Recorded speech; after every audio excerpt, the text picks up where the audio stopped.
All right, everybody, just thought I'd start this out with a little bling, give you a little incentive for what we're about to talk about. So this is garage one. I usually call it the American garage, but I've got them all messed up right now because I got Travis McNutt be here any minute. He's doing projects for me over there in the other garage. I'll show you that in a minute. So you got our Trackhawk, our Viper, the 2007 GT500 Super Snake. Carroll Shelby signed that in 3 places. That's why I haven't gotten rid of it. There's our Camaro, our ZL1 1LE, the 2014 Maserati Gran Turismo, and then our R8. So that is garage 1. Luckily garage 2 is very close. Here's garage 2. In it we have 4 more. These are all projects for Travis. But there's our Demon, the McLaren 720S. There's Anne-Marie's A5, and here's Anne-Marie's Range Rover. So those are the 2 garages. It's not everything that we own. We got a few parked elsewhere right now, but good bling to start the video. All right, everybody. Well, it's Friday afternoon, and just like I had with my intro there, a little bling. I thought I'd shoot this from directly from garage 1. So it's still light out, it's warm out. I've been moving cars around. Travis McNutt should be here any minute now. So I just thought I'd shoot it from here, a little bit different. I got Cool Dave, got my glasses on. Got Cool Dave, I got my McLaren hat on. So maybe a little bit different energy than the last couple videos. So this is part 2. This is part 2 of our life, business, finance series. And again, I have no idea how many parts this is gonna take to get done. And as I've said before, it really depends as much on you as on me, but how many questions we get and how much interest there is in the series as it goes on. Everything's interesting in the first one when it's an introduction. Shit gets real today. So, this is where things start happening, and we start asking questions of you, as if you really want to come down a life, kind of like what you see, the bling behind me. So let's get right into it. So this is part 2 of the series, and I just want to go ahead and today is all about analyze yourself and analyze your behavior. So this is part 2. This is take stock in yourself is probably what I'll title it. So I'm going to try to build you up from a foundation, and then get your life ready, and then get your business ready, and then you talk finances. So we're down at the bottom of the pyramid in these first few episodes, and it's analyze yourself. Let's get you ready for this.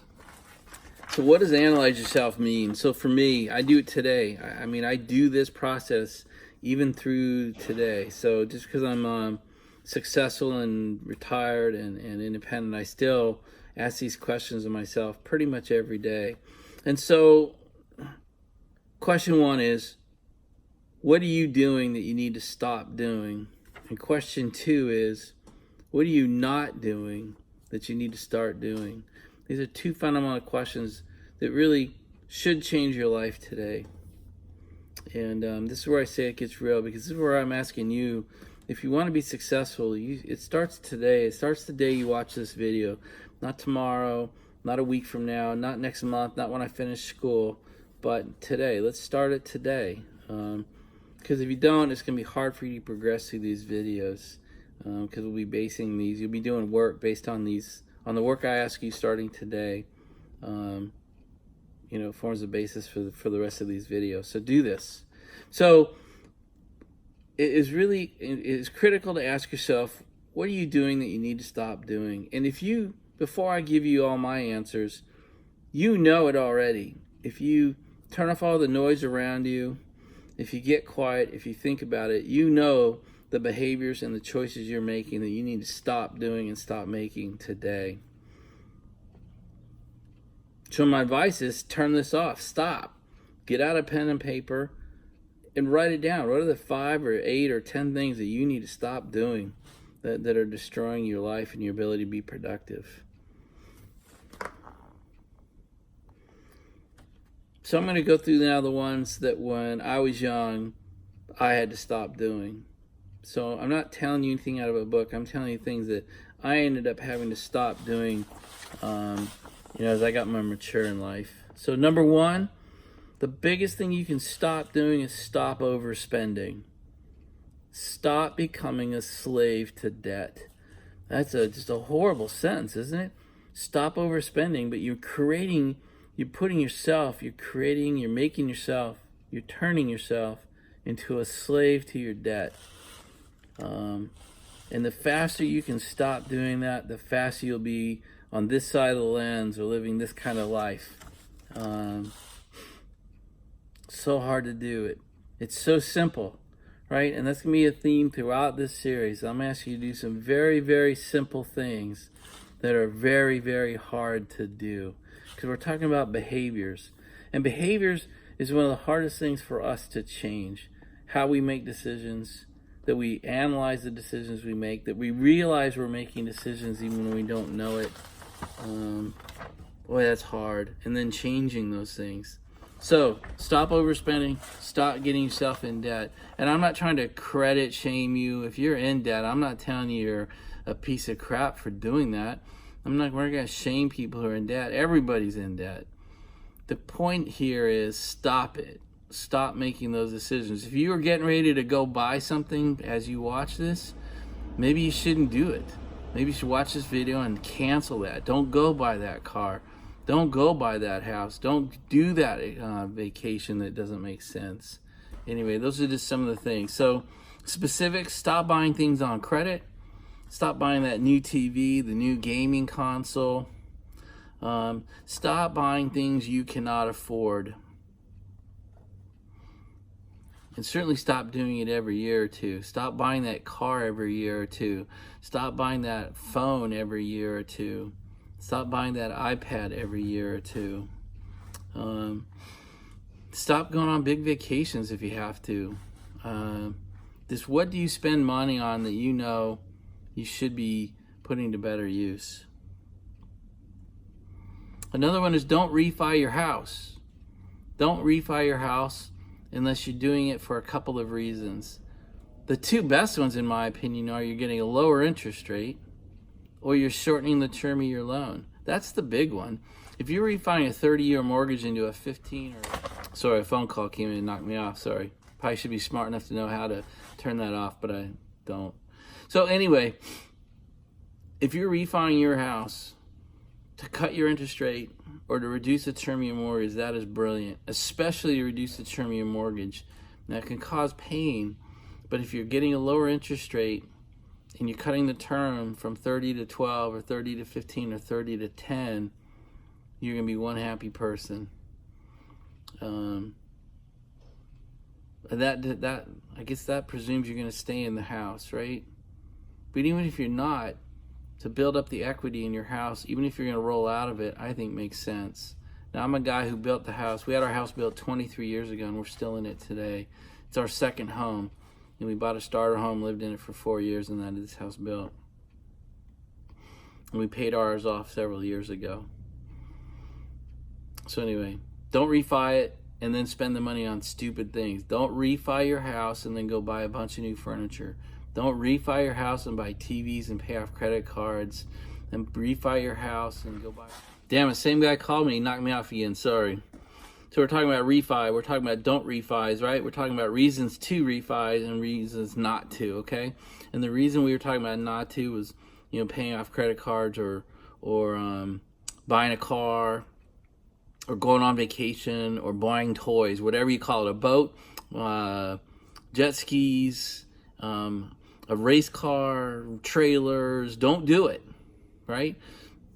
And I know my advice from my life differs from other financial advisors, okay? Because some people say you should refi your house because you get a better rate to pay off your credit cards. But I'll bet you that if you pay off your credit cards using your house, within a year you have all the credit card debt back. So just be damn careful. Because it does make sense to pay off 20% credit cards with 3% mortgage. That makes sense. The problem is I don't think you'll do it. I don't know if anybody can do that. If you've burned all your credit cards up to where you have $10,000, $20,000, $30,000 on credit cards and you're just stuck, you can't even make the payments, you refi something, you pay it off, you'll go right back to that because that's lifestyle. That's decision making. That's asking yourself to change behavior patterns. So I would not ruin what you're doing with your larger assets and maybe some of the value you have in them to pay off other things and then continue to make bad decisions. So don't do it. All right, so we talked about things we want to stop doing. One of them is stop overspending, and another one is stop wasting time. Stop wasting time.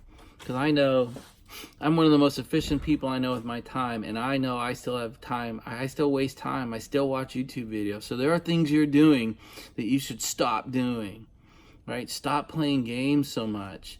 Maybe stop going out so much. Maybe stop watching YouTube videos so much. I don't know what it is, but you do. You know the things you're doing in your life that you are spending time on that are not effective or not making your life better, certainly not setting you up for financial independence or to get you your company. So stop doing those things.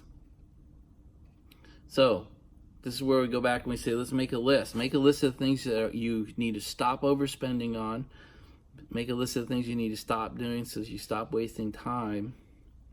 And then the other thing I would ask you to do is, what are the things you're spending money on that maybe you need to get rid of? These are hard decisions, right? These are hard life steps. If you are unwilling to do these things, you are most likely just postponing the start of your trail to success. All right? Man, that's hard to say, right? That is a hard sentence to hear. So let's say it again. Right? If you are unwilling to stop overspending, if you're not willing to stop wasting time, if you're not willing to list the other things out that you're currently doing that you need to stop doing, you are deferring the start, not the end. You're deferring the start of your journey to success. So don't do that. Please don't do that. Please start these lists. The other thing I'm going to ask you to do is pick one thing, right? Write these lists. And I mean today. When you're done watching this video, or stop now, you don't need to watch the rest of my dumbass. Stop, write these out, and then I want you to pick one thing that you're going to stop doing today. Today, before you go to bed, what's the one thing you're going to stop doing? Make a commitment. Start the journey. Take the first step. You don't have to know the whole journey, but start the journey. Take that first step. Stop doing something today and keep it stopped. Don't do it tonight because you feel good about stopping something. It's got to be something you're willing to commit to and do. Okay, so that's enough about stopping. Let's talk about starting. So let's talk about some of the things that you should start doing. You're not doing it now, and you know you should be doing these things. So let's get started. So what are the things that you need to start doing that you're not currently doing today? And so again, stop the video and take a minute and write out the 3 or 4 things that you know you should be doing that you're not doing. I'll give you my answers, obviously, but hopefully those are primers. They're not just your list, right? That you have some things where mine hit home and you know how to translate them to what you need to do in your life. So the first thing I think you need to start doing is converting these nebulous dreams and ideas and hopes and thoughts into kind of a list. What do you want things to look like? Maybe by the end of this year, but certainly by the time you get to be 50 or 60 years old, you have an idea what you'd like your life to look like. You know, maybe it's retired. Maybe that's the only thing you know is I want to be retired, or I want to have lots of money, or something else, right? But we got to start burning those things down into actions. And so taking those dreams and really sitting down and thinking about it, and what do you want life to look like? And we need to start putting plans together that say, look, I need to get an idea of how I'm going to go from the life I have today to the life I want, whether it be a year or 5 or 30 years from now. You know, what's that look like? And most of us don't like, our society doesn't talk about or teach, thinking a year out or 5 or 20 years out. We just think about, the new iPhone's out today, right? Let's go get it, right? Which I did, by the way. The new Cobra's out. Let's go get that this year. But think about 3 years and 5 years and 10 years from now. It's not something our society is very good at. So we need to start thinking about that. And that's something you need to start. So some other things that I had to think about was,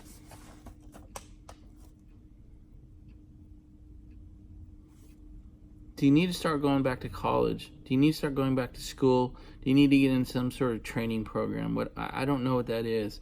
But the generic conversation I would like to have with you is you have to get good at something. If you're not really good at anything, it's going to be hard to be recognized well enough to start a company, or for someone to pay you well enough to make a living or make the kind of life I have now if you're not very good at anything. And so I'm not saying you're not good at things. I just don't know what you're good at, and I don't need to. But do you? Do you have something that you're truly an expert in, or that you are truly called to, that you are willing to start sacrificing to become an expert in? You know, we talk about the world's best or world's expert. I mean, those are cliches, so I don't know what boundary you want to draw, but are you the best? Are you really, really good? I mean, do people look to you and say, man, I would go see him. He helped me. He's the best I've seen. You know, I did that. You know, I built a company that was so good.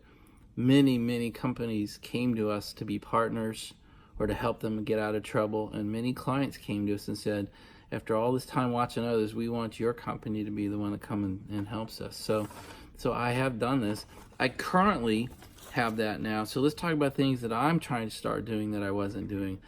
A vision I have is I'd like to be a very good racer, both on the track and on the drag strip. And then someday I'll probably have to focus and pick one. But right now I'm so bad at both, it doesn't matter. But I'm trying to get my licenses, I'm trying to get training, and I'm doing it on both sides of the race type right now. But that's something I aspire to, and I'm trying to take steps towards. I had track day. I've had 2 track days this year with instructors. I'm trying to set up a 3-day advanced race driver course down in Austin. I'm trying to set up my quarter-mile professional license with the NHRA in October. I'm taking steps.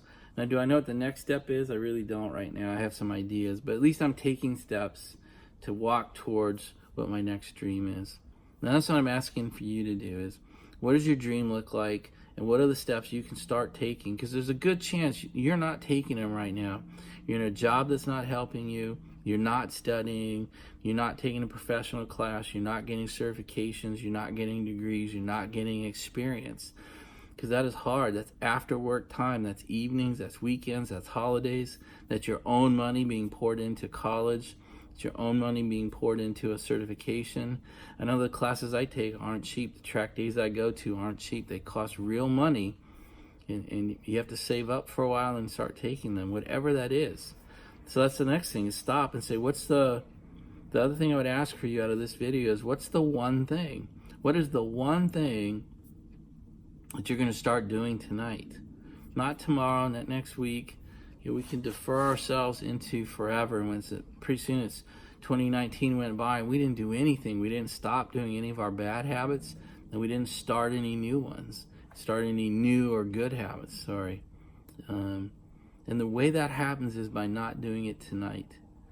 Because you don't do it tonight, and maybe you don't do it tomorrow night. Maybe you don't do it on Sunday, and maybe you watch football all day Sunday. That is just pissing your life away, you know. And it's fun and enjoyable, and occasionally we should do that, but we shouldn't do it for 16 Sundays. There's just other things you should be doing if you're not where you want to be in your life.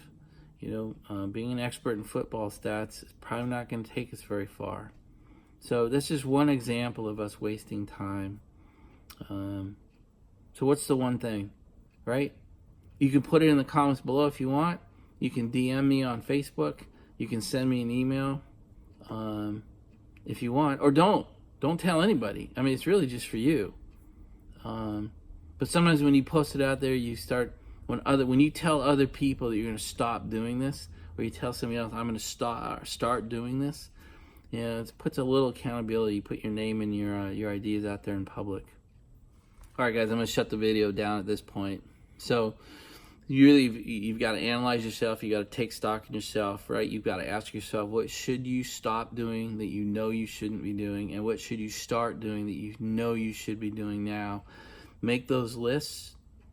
Pick one from each tonight and start stopping one and start doing the other.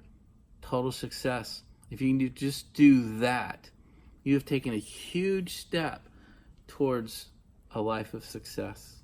It's not easy. It's very, very simple. And sometimes simple is uncomfortable because you can't squirm away from it. You can't say, I didn't understand it. You can't say, I don't get it. You can't say, well, I'll study that later. And that's the problem. And that's what these videos are going to do to you. They're going to boil these down to very, very simple tasks. You choose to do them, fantastic. And if you don't, that's okay. Just know you're just kind of sitting in place, marking time until you do decide to take action. Guys, that's it. Hope things are great. I hope this is hitting. I hope this is landing. I hope this is helping you. And we'll move on to either Q&A part 2 tomorrow or move on to the third part. Have a good day, everybody.